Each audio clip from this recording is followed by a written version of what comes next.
Now we have a very esteemed guest with us, Colonel Patanjali Puri, and to introduce him, I would request Hema to tell us a little bit about him.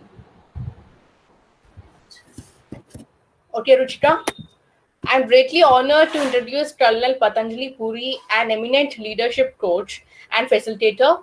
Colonel Patanjali Puri has over 3 decades of work experience, which that is more than 22 years in the army and over 10 years in human process coaching. He is a certified OD consultant, leading change coach, NLP practitioner, psychometric instrument administrator and interpreter, cultural transformation catalyst, visual thinker, and experiential learning facilitator. He has worked with cross-section of industries, engaging with over 7,000 people from over 200 client organizations. He has delivered over 200 leadership competency development, management development, team integration and alignment and cultural transformation interventions till date.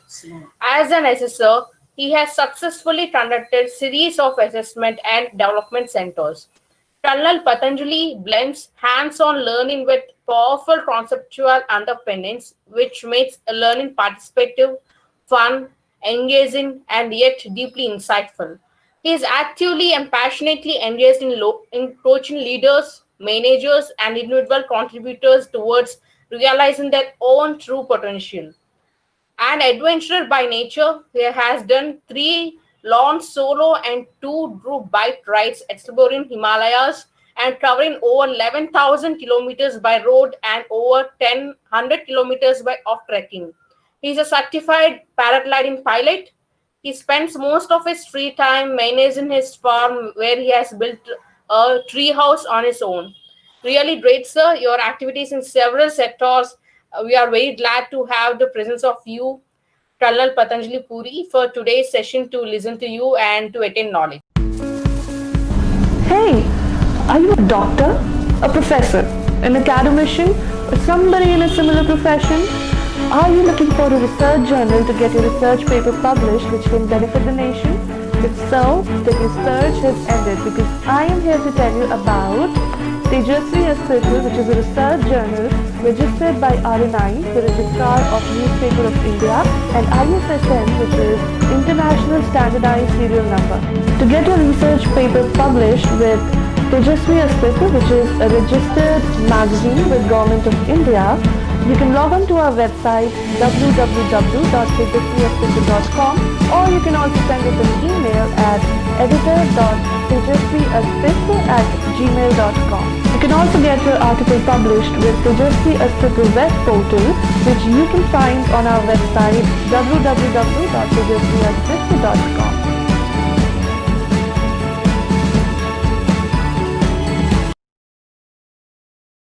I was given a slot between 10:30 and 11, so I should have been winding up at this moment when I'm just about to start. So I would like to check with you, the organizers, how much time do we have so that I can pace myself accordingly. No, you don't worry. We have about 1 hour for you. You can carry on question answer sessions, interactions. Everything will be done within 1 hour. So, although we gave you half an hour time, but now you can speak up to 1 o'clock. No problem. That's wonderful. Thank you so much for being so accommodative. All right, thank you. So let's get going. You heard me, heard Hema sharing a thing or two about me. I'm sure it would have confused you big time as to who is this person. Such diverse kind of backgrounds from army to human process consulting and some bombastic words which I sometimes wonder what do they mean. Nevertheless, to simply put, I facilitate change. That's my job. That's my role.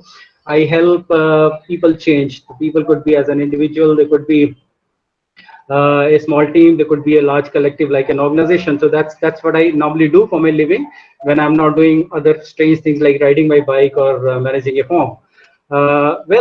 That's a long and short of me. Thank you so much for inviting me over. This is the subject when I heard about it, which is about future of education. My mind reads it a little differently. It reads it as future of learning, and what is that, and also the career, which is about employment, and what is it that the COVID has done to this? So the moment I was offered this subject to speak on, it kind of excited me. So I thought, okay, let's see what is it that comes up, and that is what I'm here for. In the next 45 minutes or so, it will be my endeavor to share some of my viewpoints on this subject. Before we get going there, I would like to make some disclosures. They are very important so that you know what could be coming from me. I'm not an educationist. So you would have figured it out by now from the introduction that you got. No formal education into education space. I am also not a webinar or a seminar person. So you might be wondering, then what am I doing here? Well, I am here because while I am not an educationist, I am not a webinar seminar person. I'm a conversationist. I enjoy engaging in conversations, and when the subject is as interesting and as deep as future of education, it certainly, like they say, it got my goatee.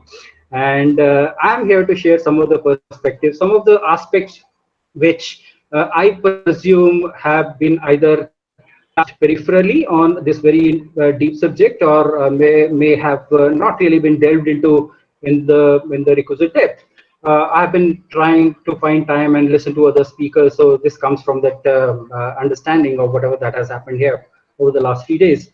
So the next disclosure is I'm also not a repository of any knowledge or wisdom, because I believe Alexa and at any time hands-on will beat me in terms of being a repository of knowledge or wisdom. So I do not stake any claim to being the wise one, which means I'm prone to making errors in my statements, in my assessment of situations. So bear with me.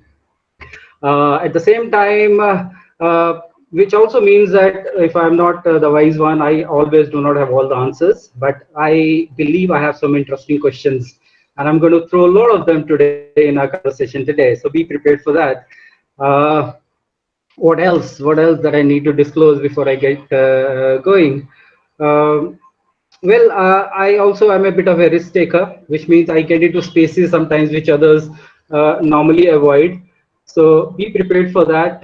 End of the day, my intention is not to rub anybody on the wrong side. My intention is to share with you an alternate perspective, which may be palatable, which may sometimes may not be palatable. It may be liked, it may not be liked, or even hated by someone. But stay with it. Don't kind of judge it, and maybe let it sit with you and see what it means. Where is it coming from? If you're in a due course, if you're okay with it, keep it. Otherwise, one is free to dump it. So I'm going to take some risks with all those 36 of us who are here on this call today, and see what is it that is emerging here in terms of making some disclosures and making some statements, challenging some of the beliefs that we might be carrying about the education, which the way it stands today.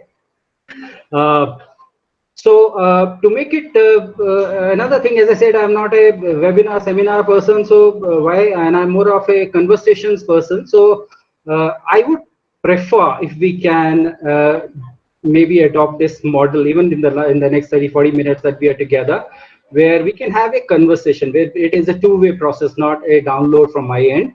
For that, I would invite each one of you to please turn on your cameras if that's not too inconvenient.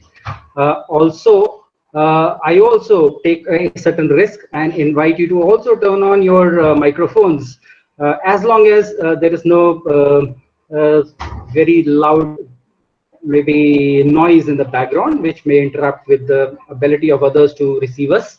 And if you commit that, if at any point of time when somebody is raising a point, you will pause and give space to the other person to make a point before you jump in, because it won't serve anybody's purpose in case we have a cacophony here.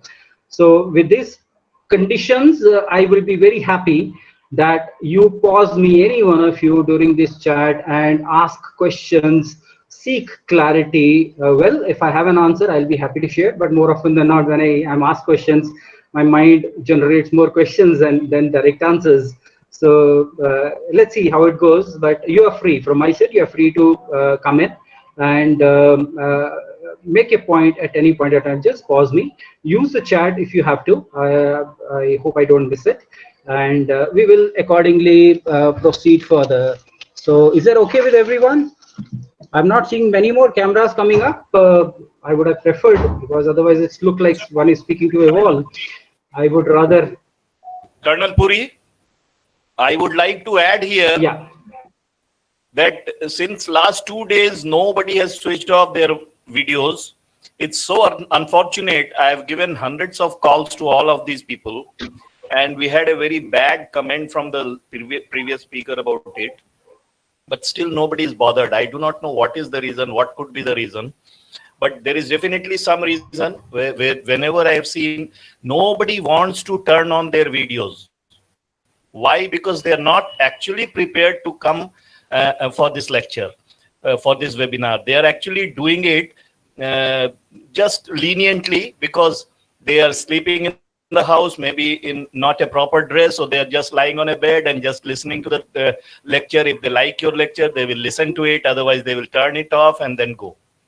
So it's very difficult to motivate these people. Out of all the 50 people, only 3 of us, and out of which only 3 of us are hosts and co-hosts.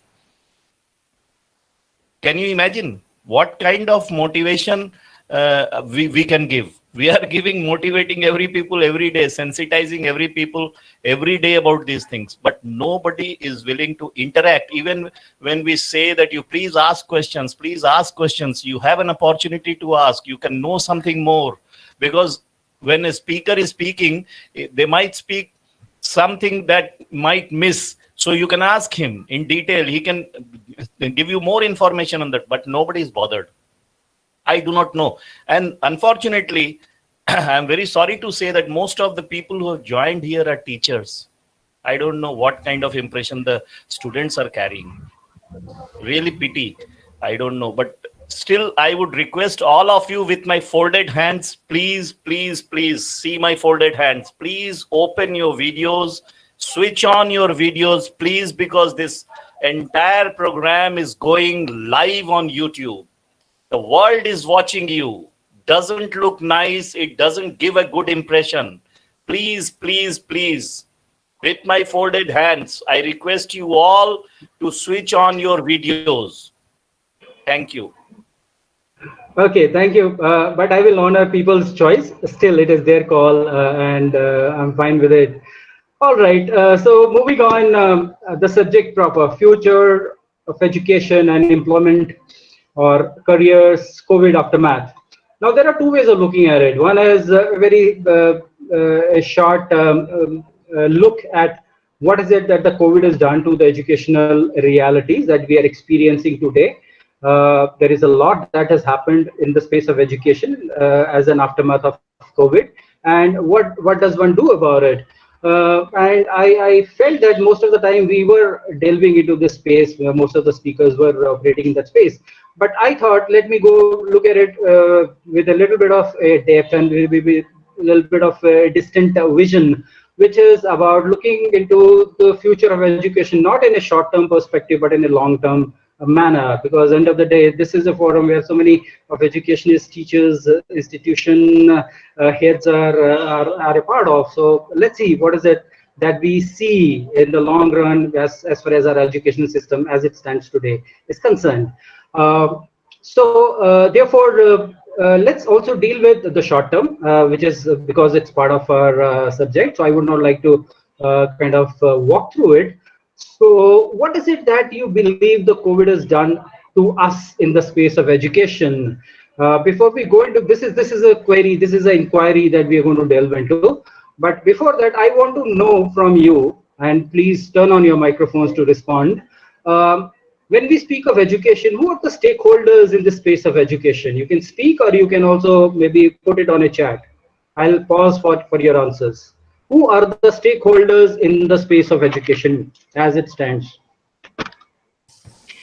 Sir, good morning, sir. Sir, good morning. Yeah.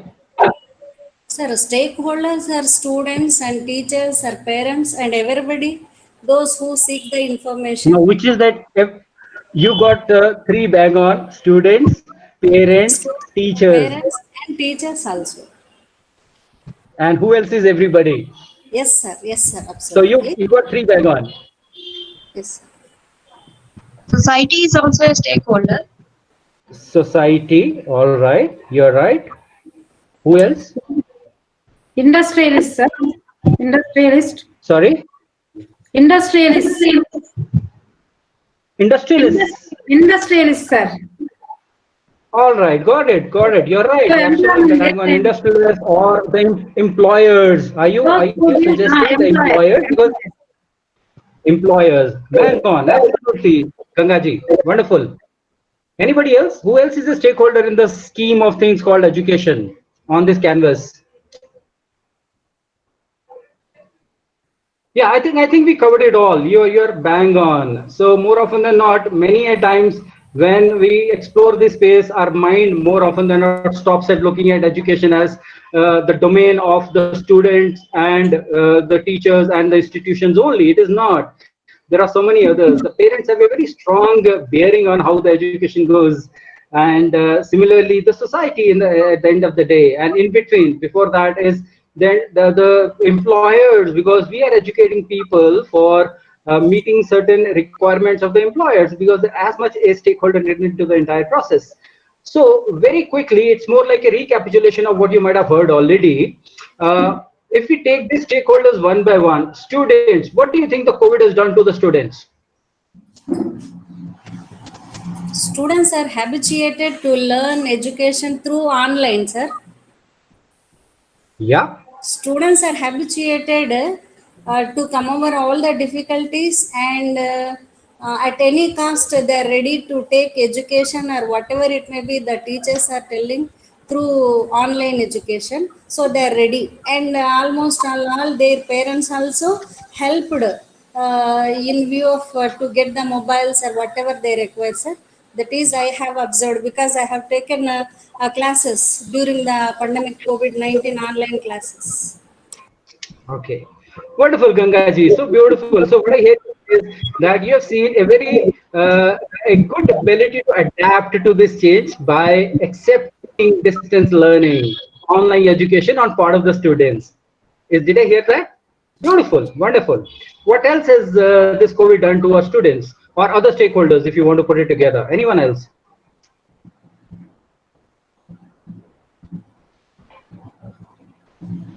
But some set of students who didn't get the proper infrastructure and facility also missed the I think education what they had. that one of the most important stakeholders could be the country, the nation, and that is why one reason is that we say that we are developing, not developed. That is why we have 33% and more people as downtrodden, 30% people as poor, 30% people as backward. Why are these people? Why can't they develop, and why can't the country develop? Because they are the most important stakeholders as a nation building attitude. All these people must develop to the fullest, and this is the part. Education is one of the most important part that they have been deprived of. So they are the most important stakeholders. Yeah. So yes, you're right. When we say society, one can stop at one's mohalla, one can expand it beyond to a state, to a country, to the universe, right? So you're right, Shivasaji, bang on. Yes, they certainly are a stakeholder, and they have a very strong say in the entire process. And Arunaji also made an interesting point, which is, I think it is very relevant for us to pause and look at. The way I hear it is, unfortunately, COVID has in a way ruined the educational democracy which existed to a reasonable extent earlier, wherein the gap between the haves and have-nots has widened, because those who had access to technology do not have it anymore, and if they did not have it, they missed out, and now they are the laggards. So I think, Arunaji, the point that you made is extremely important, which has a long-term impact and bearing. So thank you for bringing it up. Anyone else? What has COVID done to the stakeholders?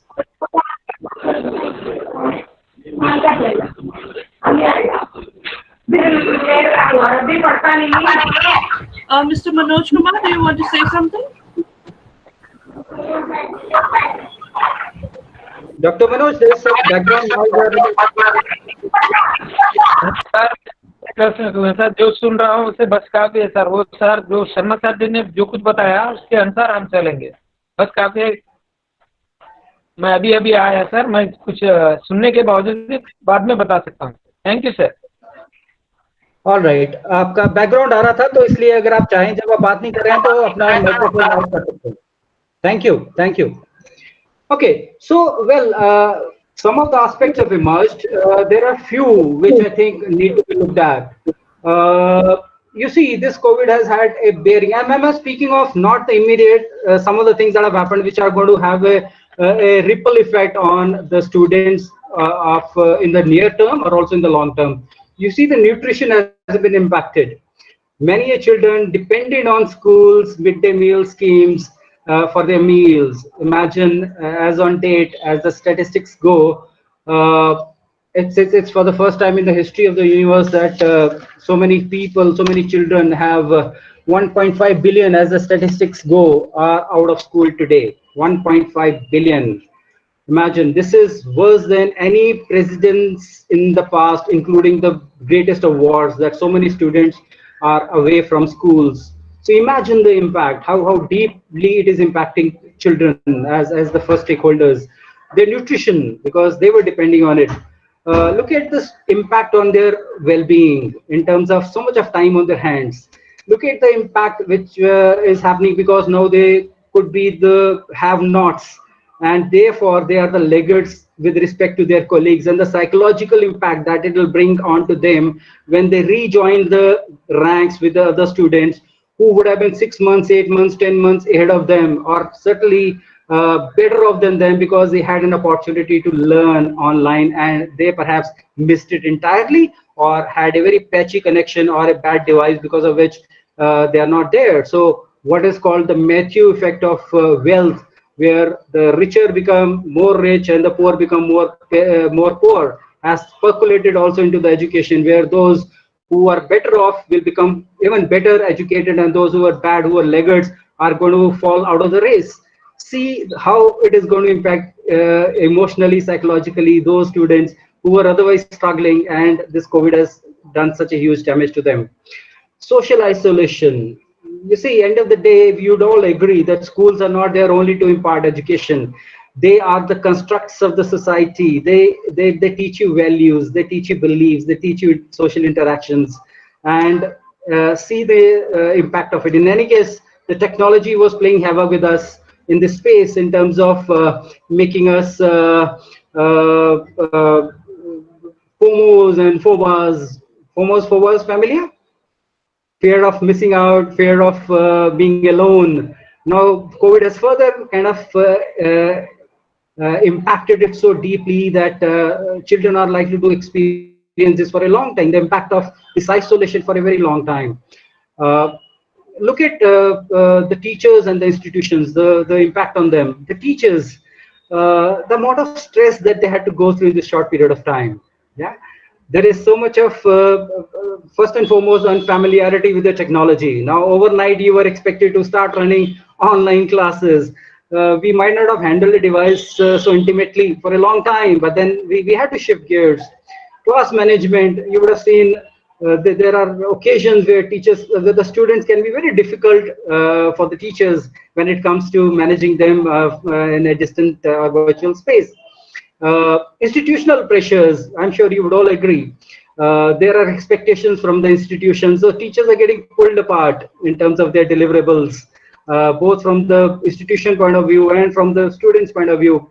And yes, the financial uncertainty, stress, whether you will retain the job tomorrow, whether it will stay with you, or you may have to look for it. All that has played havoc with the teachers. For the institutions, you have to rework the entire curriculum.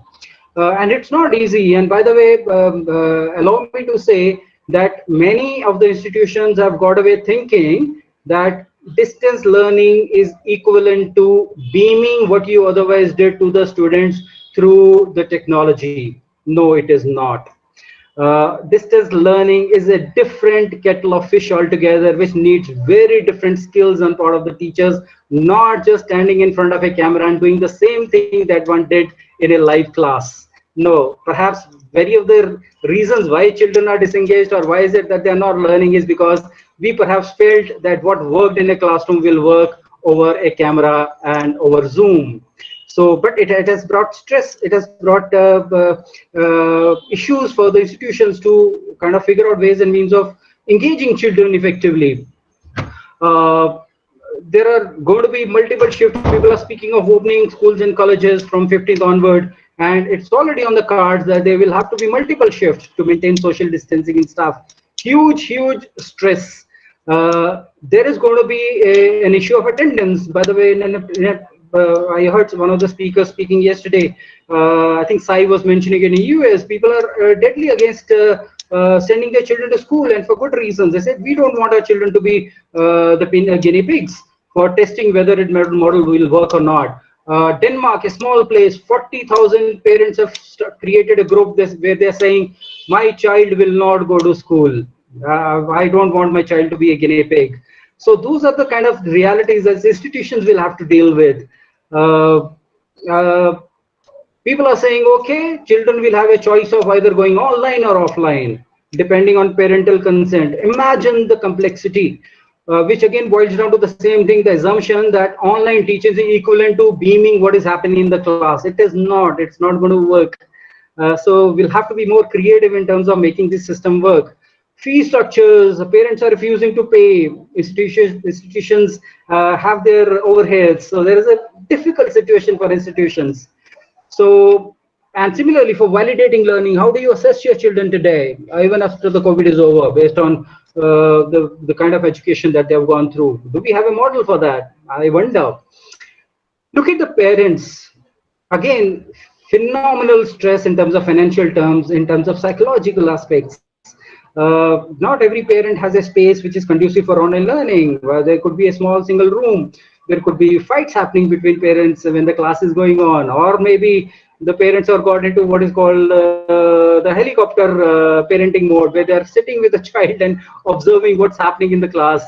So all these things are bearing on the minds of the parents. Also, there is uncertainty about the future, their own jobs.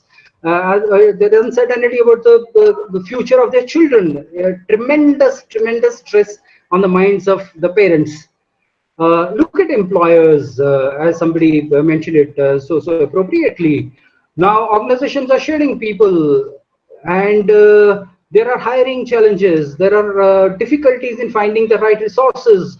Earlier you could do face-to-face interviews. It's not happening anymore, and a lot happens when you observe a person sitting in front of you versus what you can do on a Zoom call.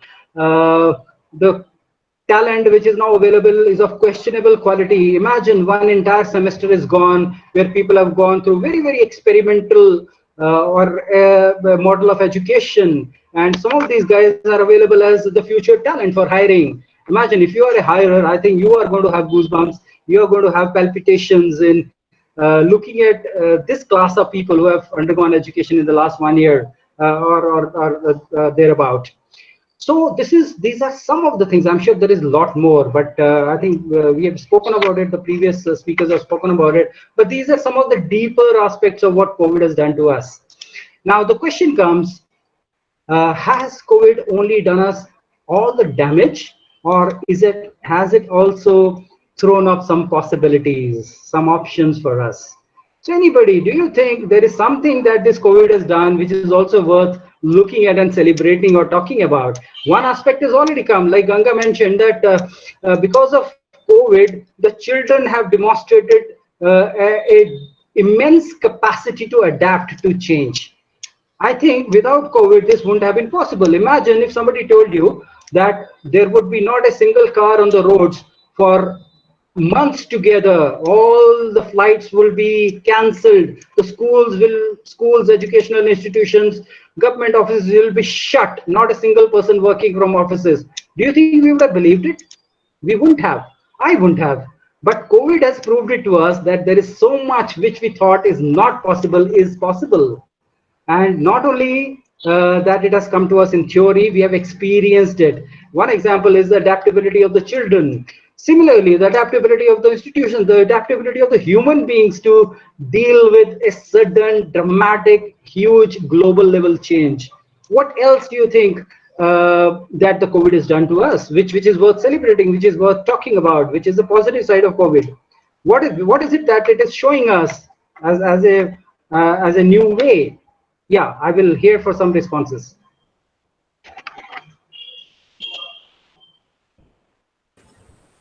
Sir, that COVID has brought a change in the mindset of the people. They should share everything, whatever they have, and among themselves, and neighborhood, and economize of everything relating money or whatever it may be, and reduce that people are not going to hospital. And formerly they have that attitude, but when coming to the COVID-19, that the people, those who have a diabetic or whatever it may be, and that people, they are getting alarmed to go out, because that Yeah. hospitals also not taking not taking a patients from outside, the fear of this COVID-19 or whatever it may be, and Yeah. they have taken measurements to reduce whatever it may be, whatever may be the possibilities at home, or daily they used to walk, and so that they can reduce their diabetic level also. Such kind of good things also they have improved in the society, I hope. And recently, being a NSS program officer, recently I have taken COVID-19 survey in adapted village, that is rural area, which is very nearer to Vishakhapatnam, and many people, they said that one, these are the things they have changed themselves. Yes, sir. This is the what I have been observed through that survey I have done. These are the changes have Colonel brought. Puri, Yeah, so what I heard Ganga say is that there is a certain level of human dimension which is emerging, which is more compassionate, which is more human centric versus perhaps what it was there before COVID came in. That's what I picked up in many things that you said. Yeah, somebody else was making a point. Sir, good morning, sir. Ji. Hello. Sir, good morning, sir. Yes. Due to COVID-19, pollution has been controlled, sir. It was very reduced. In the teaching field, teachers have learned so much technology, sir, in this period. Nobody knows about online classes, sir. Many of the teachers, they don't know about online classes. But during this period, so many have they have knowledge. They got knowledge, so much of knowledge, how to take online classes and how to prepare video lessons and how to import them to YouTube channels. We have learned so much of technology in this period, sir. Due to some about me, I have attended so many webinars through online, sir. I have learned so much of technology, how to prepare LMS material, how can we send those materials to students through online, through email and all. We have created Google Classroom. Like that, I have developed so much of technology in this period, sir. It is very useful for so many teachers in the teaching field. Absolutely. Absolutely, Kamlaji. I think you nailed it absolutely. So fundamentally, what I hear you say is that COVID has forced us to question our limiting beliefs, something that we heard Chelly speaking before I came on. Imagine so many, if any of us were asked to kind of adapt technology at the pace at which we have done it, sans or without COVID, do you think we would have been where we are today in 6 months' time? I seriously wonder. But when it was kind of dumped on us, how beautifully so many of us have done so much in a short time, which ourselves might not have believed that we are capable of doing. Amazing. I think you're bang on. Thank you for bringing it up, Kamlaji. Colonel Puri, one great thing also has happened in this country after Corona came. Corona has taught us a very big lesson. Yeah. And that lesson is that Corona told us that you have to behave like Corona, because Corona says, I don't care whatever religion you are. Yeah. I don't care what caste you are. I don't care whether you know a big leader or a small leader, you can get your name recommended. I won't leave you. If you give me a chance, I won't spare you. Corona says, I won't accept bribe. Yes. Corona says, I will not take any recommendations from anyone. Yes, if you give me a small chance, I will penetrate. So it says you be alert, be careful, be cautious, and don't think that I am this caste, this religion, this leader knows me, so I will spare you. No, I will not. Don't give me a chance. This is one of the biggest things that I think Corona has explained us. Yes, sir. Irrespective of everything, sir. Yes. Yeah. Yeah. So it has kind of equalized the playing field in a certain way, while it might also kind of upset the balance in some manner, but it has also equalized. Each one of us is equally prone to its attack, whether we were rich, poor, politician, or a person on the road, or whosoever we are. Yeah, absolutely. What else? What else in the space of education? What is it that Corona is inviting us to look at?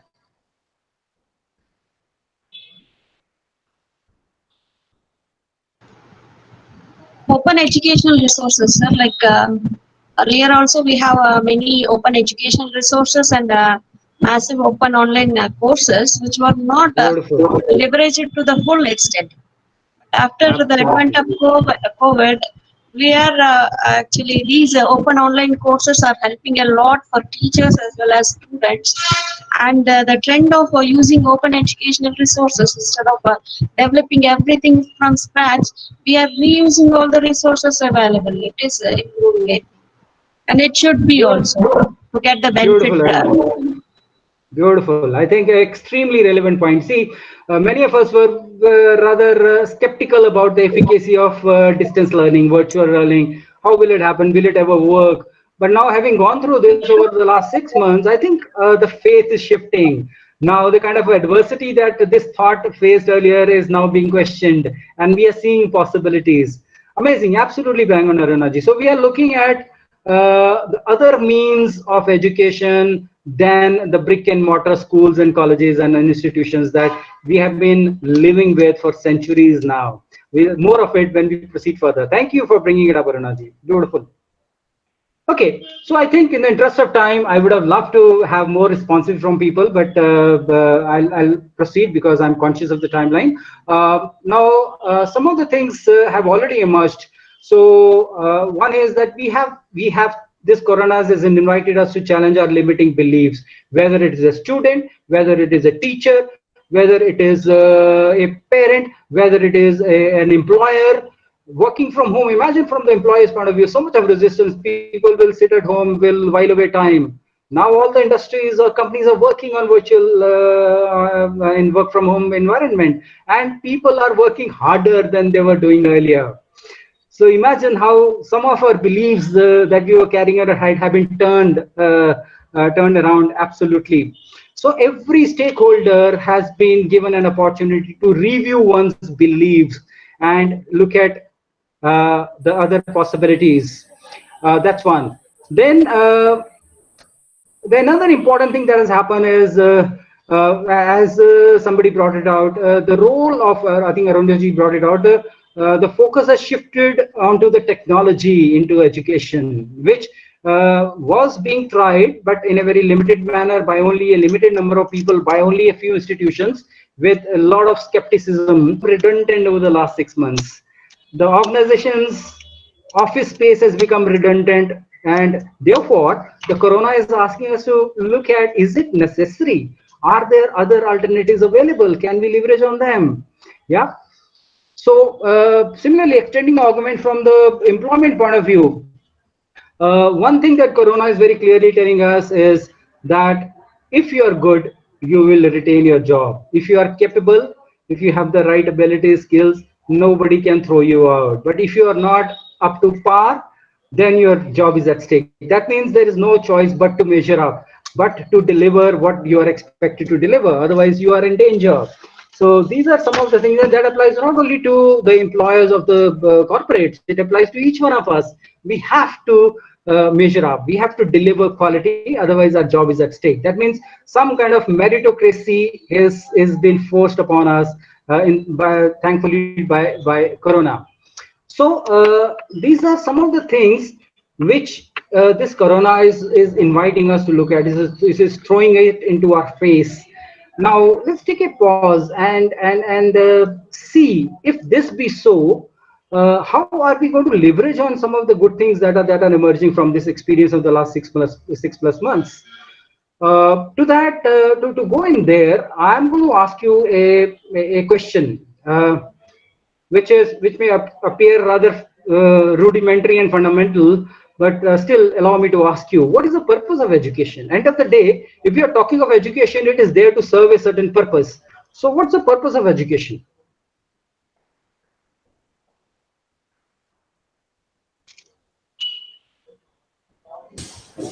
Sir, Yes.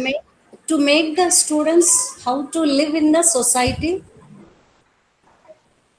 to make the students how to live in the society, how to live herself or himself. Whatever they imbibe the qualities through education, of course, not complete help to them, but we should make them how to survive themselves in the society. First, we make them students how to live with the fullest life in their lives. As per my Beautiful. knowledge, I said, sir. Thank you. Very nice, Gangaji. I think you have brought up two things. One is and the way I interpreted, please correct me if I got it wrong. So what I hear you say is that one job of the education system is to make contributive, responsible citizens who contribute to the society. Am I right? Is that what you meant? Yes, sir. Right. The Yes. second thing is, you also said that the education system should enable them to survive. That means it has to provide them a vocation. End of the day, we need a vocation to survive. We need money. Beautiful. Two things: create responsible citizens, to provide a vocation. What else? What else is education for? What's the purpose of education? If we are talking of changing education, we should know why there is a need to change it. What purpose it is supposed to serve? Again, whatever they learn from the society nothing but within the four walls or whatever. Now we are giving the education through online. Whatever they learned, the education or something, or responsibilities or duties or whatever it may be, the same thing they have to impart in the society also. Again. Yeah, After that's what I. their education, sir.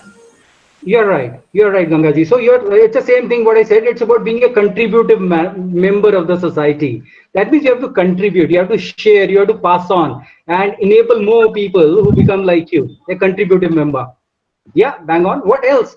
So contributive members and vocation. Is there anything else that education is supposed to do for us? I think, Colonel Puri, in my opinion, actually education means gaining knowledge. But now the definition has changed. The definition has changed to education means gaining of a certificate to get employment somehow.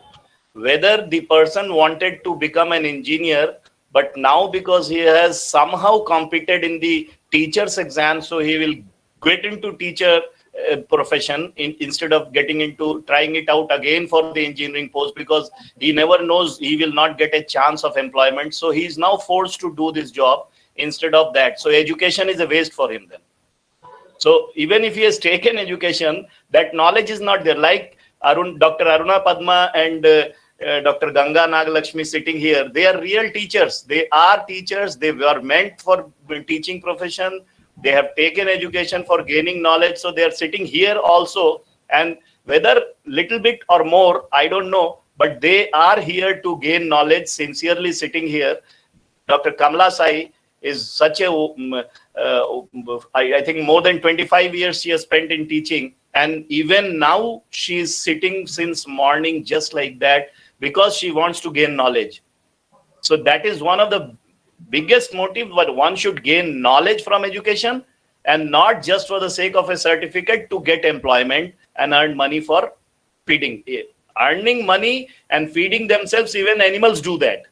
That doesn't mean that you will leave your profession and you will stop gaining knowledge.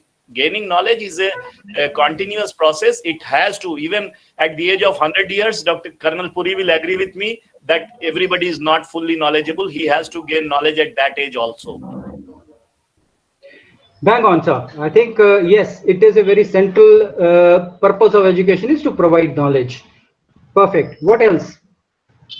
To add on to this, gaining knowledge, after gaining knowledge, the education should direct them to properly apply those knowledge wisely. Am I audible, sir? Arunaji, I'm sorry, you'll have to say it again. I missed the point. Just I'm adding to Srivastava sir's point of gaining knowledge. In addition, it should add to the knowledge how to wisely apply that knowledge acquired for the purpose of both to the society as well for themselves also. Yeah, yeah. Right. So, institution can provide knowledge. What I'm hearing you say is that is not going to be enough. The institution also has to enable absorption of that knowledge so that it can be translated into viable action so that person becomes a contributive member. Yes. Did I get it right?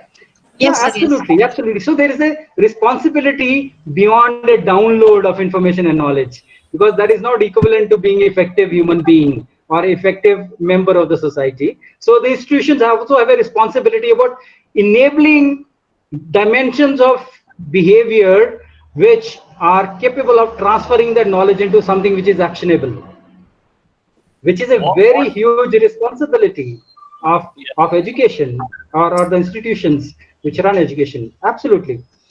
Well, I think what Dr. Aruna Padma said applies only and only in case education has been taken willingly. It has not been forced upon somebody, because if somebody wants to become an actor and he's forced to become an engineer and go take education, he can never gain knowledge. He will just take a degree and diploma and then he will waste the entire education.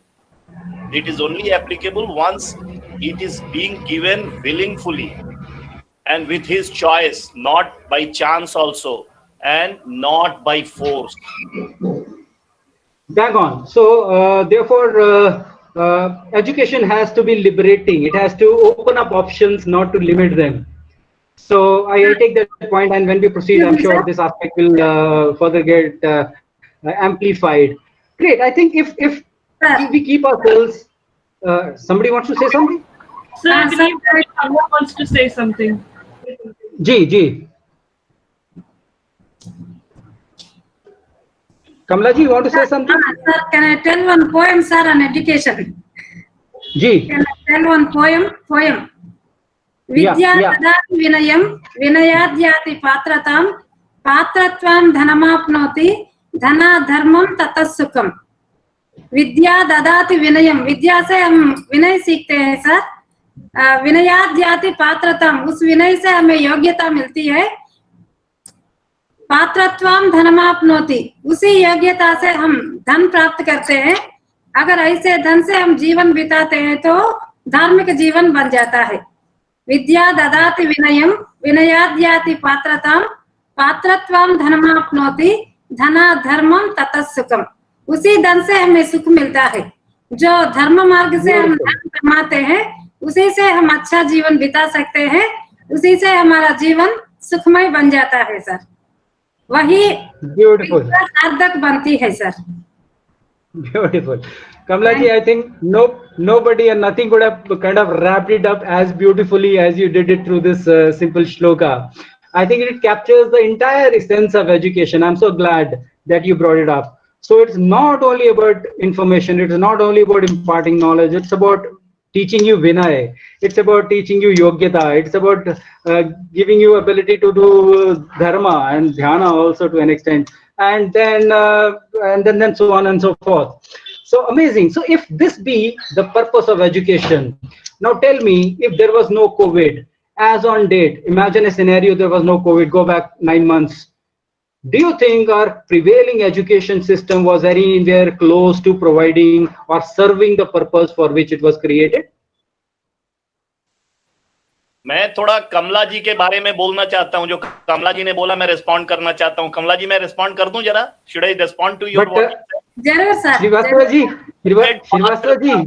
Ji sir. Srivastava ji, as an organizer, sir, as an organizer, you will have to extend my time. Yes, don't worry for that. What I am saying, Okay, go on. it is such an inquisitive sentence she has said. पात्रताम धनाप्नोति. You said that ना, कि पात्रता से धन प्राप्त करते हैं. आजकल तो धन से पात्रता मिलती है. प्रॉब्लम ये हो गया कि स्कूल्स और कॉलेजेस कमर्शियलाइज हो गए हैं. इस पे कौन कमेंट करेगा? Colonel Puri, Yeah, that's a reality. excuse me, Colonel Puri, there are some participants here who do not understand Hindi and they want you to explain the shloka in English once. Okay, I will capture it as quickly as I can in the interest of time. So, the purpose of knowledge, the way I understood it, I missed the last piece, but nevertheless, somebody can chip in. It's about teaching you Vinay, which is... Colonel Puri, there is a request from participants. They are saying that they have not been able to understand this Sanskrit shloka in Sanskrit because they don't understand Sanskrit and Hindi. I got it. So if you can just translate it into English and explain them the shloka first. I'm doing that. Yeah, absolutely. I said I missed the last piece, but somebody can chip in. The way I understood it is that education is supposed to teach us Vinay, which is compassion. It also has to teach us Yogyata, which is capability, competency. It has to bring us money. It has to add financial dimension end of the day. And the last piece that somebody can add in. Maybe Kamla ma'am can answer to that. Dhana dharmam tata sukham. We can, with that money, which we earn through dharma, that money only gives us value, sir. Yeah, yeah. So, उसी धन से हमें सुख प्राप्त करते हैं. Right, right. So it should bring you. कमाते हैं वही हमें सुख देता है. Right. So it should earn us respect, value in the society for which we are known. Yeah. So if my question was, if this is the purpose of education, how well is the current system, COVID or no COVID, is being served? Was my question. Okay, while you're thinking over it, let me throw in some... Sir, excuse me, pardon, please. Come again, please. Sir? Are you wanting me to repeat the question? Yes, sir, please, sir. Okay, my question is, if the purpose of education is what Kamlaji shared with us very beautifully, and some of the other participants also spoke about, which is about building compassion, which is about creating abilities, which is about bringing money, which is about creating status and recognition for us and make us a valuable contributive member of the society. How sound or how efficiently was the prevailing system of education serving this purpose even without COVID? Forget COVID, before COVID, was it anywhere close to serving this purpose efficiently? And while you mull over this question, I will throw in some data for you to mull upon, which will give you some idea where am I inviting you to look at. As per India Skill Report 2020, which is done by AICTE plus CAI and some other organizations, there are only 40 to 45% graduates who are employable today. MBAs are even less, and this rates are going to go down further in the next 3 years, which is the good side of a report. There is another report by by McKinsey, which is of 2018 vintage, which was extremely scathing of our education system, which said that not more than 2% of our computer engineers are capable of writing a code which works. Less than 5% of them are employable. So look at the continuum. 5% is the worst case scenario. 40-45% is the best case scenario, COVID or no COVID.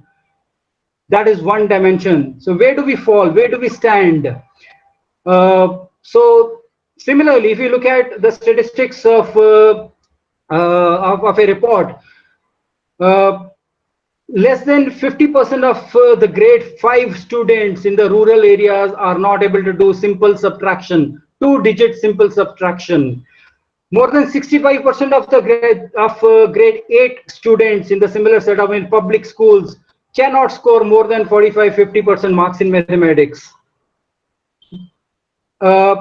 Similarly, look at it from the employment point of view. NASSCOM tells us that there would be a requirement of 6 billion, mind you, 6 billion students, 6 billion computer engineers in the space of cyber security by the year 2022.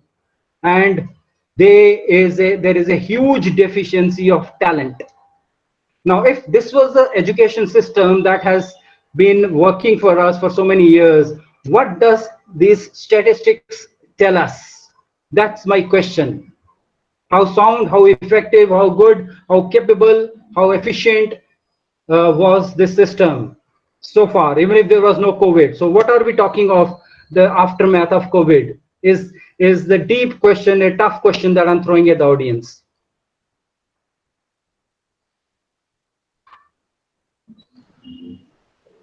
Sir, when we are talking about employability, before COVID also, even when we did our graduations and all, the main emphasis on theory, and students are also very much tuned to learning only for giving examinations, not for gaining the skills. But definitely it is the main reason for this lacuna for for achieving the employability. But nowadays, ACHE is our Andhra Pradesh Higher Education Institute has given us a framework in which the skill component they have introduced. Earlier in the normal graduation, this practical is there, but there is no internships and project works. Like for us, ours is a degree college and it's BSc Computer Science. I'm a computer science lecturer. There is no component for, although we have project, in-house project is there, there is no component of internships and other things, which normally do have in technical education institutes. Now this year we have got a new syllabus or curriculum from this academic year onwards, wherein the entire year, the final year is specifically devoted for these internships and projects which they'll get the real-time skill, how to actually execute a project, how to develop the coding, and all those skills will be imparted. So I'm looking forward at least that gap will be somewhat reduced. Okay. And even vocational courses also being introduced, sir, wherein 70% is skill component and 30% is theory, so that they can develop some domain expertise. So we are moving towards that, I think. That's amazing, Arunaji. I'm so happy that you shared this. But let me also throw in some more statistics, and then you weigh your answer. Yeah. So I completed my engineering about 2 to 3 years ago, and what I noticed is that the syllabus that we have is quite old. Like when I was studying engineering, we had a subject called telecommunications, and we were taught about the telephone exchanges that existed about 20 years ago, where you call a telephone exchange, multiplexers, and all those technologies were there, whereas now we are working on 5G technology. So I think there is this gap between what we are studying and what is currently happening in this society or in the world, and that is what really contributes to what the statistics that you have shared. Bang on, Ruchika. So stay with this thought, because now I'm going to share some statistics and you map them to what Arunaji was saying a minute back and see where does it take us. I'm rushing it a little. I'm really enjoying this conversation, but I'm very conscious of the time. There is a Dell technical report which tells us that 85% of the jobs by the year 2030 have not been invented yet. 85% of the jobs in the next 10 years have not been invented. 65% or 67%, 65% of primary school teachers, 65-67% of the primary school students who are going through primary education today are not going to be ready for the jobs which are, for them the jobs don't exist as on date. In this kind of a scenario, my question to Aruna ji and others educationists are, do you think the kind of measures that we are taking today will be able to take us to where we are wanting to go? In next 2 years, 6 billion engineers, 6 million engineers required for cybersecurity. Do you think the pace of change that we are adopting is going to take us there? I leave that question for you to mull upon and bring you to the next thing. But before I go to where are the possibilities? I know there is no magic wand which one rotates today. We live in an environment which, and I'm not being utopian or hypothetical, but I'm inviting you to look at possibilities which are not a thought at the moment. They are being practiced the world over, and share them with you and see which of these do you want to bring into your practice and take them further. But before we go there, it's very important for us to know why our system is the way it is, like what Ruchika, personal experience that she has shared, and I see it being manifested every time when I work with new entrants in the corporates. The problem is the education system that we are using today was created for the kind of jobs which are 100 years and not in existence. We wanted people who mastered the 3 R's. I'm sure we all know: write, read, arithmetic, because the people who rule the world needed the components of a wide network with people who were replaceable, who were to do the basic computation and nothing more. They were not expected to think. But that's not valid anymore. Things have changed dramatically. Is the system broken? I won't say that. It's quite fashionable to say the education system is broken. No, it was so sound that it has taken so deep roots that it is becoming very difficult for us to do something about it. It's like a banyan tree. You can't trim it. The examples that we are talking of is trimming the banyan tree, it will regrow. You can't uproot it, the roots are so strong, and the problem is nothing grows under it. So that means if we are talking of future of education, we will have to change our entire mindset and look at the newer possibilities. And what are those newer possibilities? Newer possibilities will not come to us if we continue to believe in some of the myths that I'm going to now list out for you. So these are the myths that I invite you to question, rationalize, and work upon and see, are they really the myths worth hanging on, staying married to, or they need to be questioned and dumped? So bear with me. I'm going to now bring some aspects which may may need a little bit of acceptance and maybe mulling around. My first myth that I'm going to table is that teachers are essential for education. Teachers are needed for education. They are not. And look, I'm not saying this. This is something that has been researched and tried and tested by a gentleman called, and many others, but this guy kind of brought it out in a manner where we all can understand. You've heard of Sugata Mitra? So there is a techie who got into this education space at some point in time, got invited, where he did something called the hole in the wall. I assume you would have heard of it. All that he did was in his office, which was next to a slum, he broke the wall and fitted a computer there and left it there with a touchpad and disappeared from the scene. In next 24 hours, the children were browsing the internet there. And he continued with his experiment. So finally, he came up with this hypothesis that teachers are not essential for teaching people basic skills as long as some basic conditions are met. And the conditions that he highlighted have to be met as that the group has to be heterogeneous. The children have to be from different age groups. 2, there has to be technology available, a repository of information which they can delve into, which they can browse and pull out what is useful for them. And they are very capable of that. 3rd thing, which is very important, is that there should be no adult present. Because as teachers, sometimes we might be hampering education. We might be coming in the way of people learning. So he insisted that if there is no elder, the chances are children will be more free to explore, experiment, make mistakes without the fear of judgment and learn much faster. So this is an established experiment. You can read volumes on this hole in the wall. Sugata Mitra, who has proved it beyond doubt that teachers are not essential for imparting education. mind my words, I'm saying for imparting education.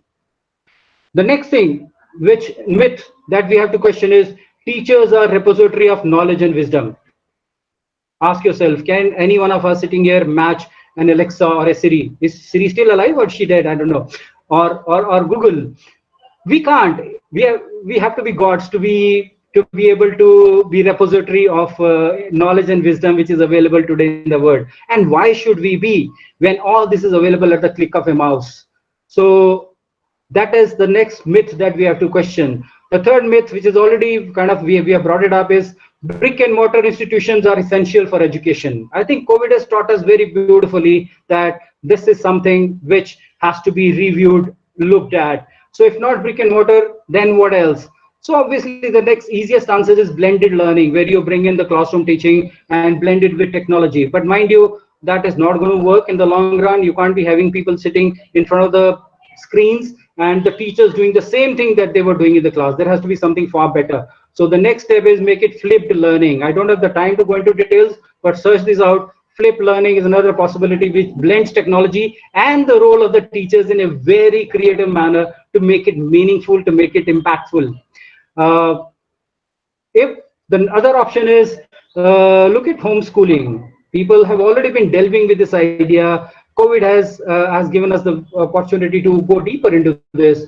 But homeschooling, at the end of the day, is you're teaching them the same 3 R, and R, which finally the child will go join the mainstream at some point of the time. So then there are people like, I don't know if you have heard of this lady called Reva. She has started a university called Swaraj University, which does not give you any degree or a certificate. And this is running successfully, where they give you mentors, you go through a curriculum, which is very diligently monitored, but very, very flexible, depending on the choices that the student wants to make. Which space does he want to go into? Like Srivastavaji was mentioning. And people have done a great job. They are one of the most, they've picked up the best of jobs in the corporates, and a lot more. So alternate schooling is the next option that is coming in. So therefore, brick and mortar is a model which has to be looked at. The next thing which has to be looked at, and the next myth which we have been living with that needs to be reviewed or questioned is with respect to a college degree is essential for employment. No, it is not. Reva, through her, she's a very dear friend. She has very beautifully demonstrated to the whole world that college degrees are not essential. But people have gone beyond. Some of us were already mentioning about MOOCs, which are massive online open courses, which are available to you at either free or a very, very nominal cost, where you can pick up all the skills that your school or colleges will teach you, which are at least few years, decades old, as Ruchika just shared with us, at a fraction of a cost. And you have all the liberty, flexibility to work when you want to. I don't know whether we are aware that Google, a few days back, has launched a program called Google Genius, where at $49 a month, you will get a certificate or a certificate which is equivalent to any 4 years degree course. And Google and many other organizations are inviting people who are certified as per this program without any college degrees and offering them employment. This is absolutely hands-on masterclass program where they'll give you very specific skills that are essential for them. Right.